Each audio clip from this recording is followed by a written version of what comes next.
পূর্ব হলো আমাদের CP, cerebral পলসি। Cerebral পলসির সাথে আমাদের বোবাদ নিবিড়ভাবে জড়িত। আমরা বলছিলাম আমাদের স্ট্রোক কি হয়েছিল? স্ট্রোকে ব্রেনের টিস্যুগুলো মারা গেছিল, ব্রেনের টিস্যুগুলো ধ্বংসপ্রাপ্ত হয়েছিল, ইনজুরি হয়েছিল, ডেথ হয়ে গেছিল, তাই না? আর অনুরূপভাবে সিপিতেও আমাদের এই ব্রেন টিস্যুগুলো মারা যায়, টিস্যুগুলো ইনজুর হয়ে নষ্ট হয়, মারা যায়। এবার কেন কোন কোন কারণে কিভাবে মারা যায় সেটা আমরা এখন আমাদের আজকে আলোচ্য বিষয়। একটা হলো প্রিম্যাচিউর বেবি।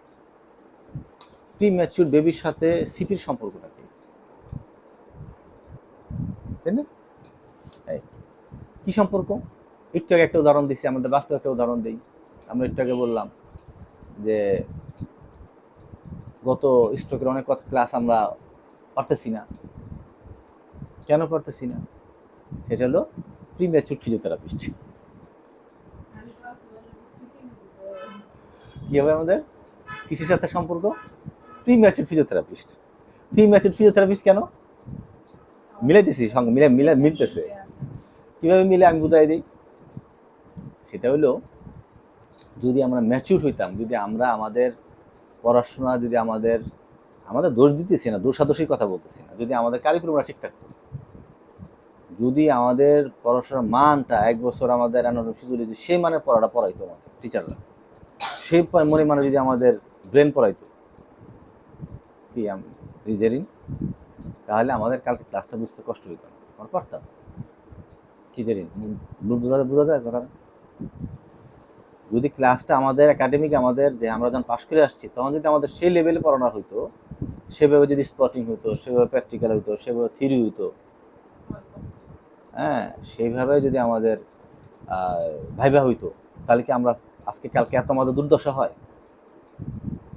জেরিন কি বলে, সত্য না মিথ্যা?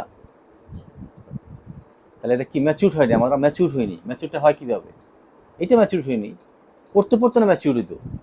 যখন এরকম ভাইবা যদি আমরা প্রতি সপ্তাহে যদি আমরা আগে থেকে দিতাম, আর আগে থেকে পড়াশোনা, তো ম্যাচুরিটি আসতো না, কথা বলার স্টাইল। নিশ্চয়। তাহলে আমরা ওইভাবে ম্যাচিউর হইতাম, তাহলে কালকে আমরা বলতে পারতাম ভালো করে, পশুদের পরীক্ষা ভালো হইতো। বুঝাইতে পারছি? এইটা হচ্ছে ইম্যাচুরিটি। অনুরূপভাবে একটা বাচ্চা ব্রেন, একটা সুস্থ বাচ্চা যেরকম ব্রেন ম্যাচিউর হয়ে ব্রেনটা, বা এই বাচ্চাটার ব্রেনটা ম্যাচিউর হয় না, যার ফলে এই জায়গায় যদি ম্যাচিউর না হয় তাহলে কি হবে? আপার মোটর নিউরোলেশন হবে। আমরা বলি নাই যে আপার মোটর নিউরোলেশন কি ছিল? যদি এই জায়গায় যদি পিরামিডাল ট্রাক যদি প্রবলেম হয় তাহলে কি হবে? টোন বাড়বে, তারপর রিফ্লেক্স বেড়ে যাবে, তারপরে স্পাস্টিসিটি হবে, তাই না? রিফ্লেক্স রিলেটেড হবে, তারপরে মাসেলগুলো স্পাজম হবে, ওয়েস্ট হবে না, বুঝছি না? এই জিনিসগুলো কি ছিল? আপার মোটর নিউরোলেশন ছিল। আমরা বলতেছি প্রিম্যাচিউর বেবি, যে মাত্র বেবিটা পর্যাপ্ত পরিমাণে মার পেটে থাকবে না, আগেই ভূমিষ্ঠ হয়ে যাবে, তার ব্রেনটা ঠিক মতো হবে না। হওয়ার কারণে কেটে দেন। কে কে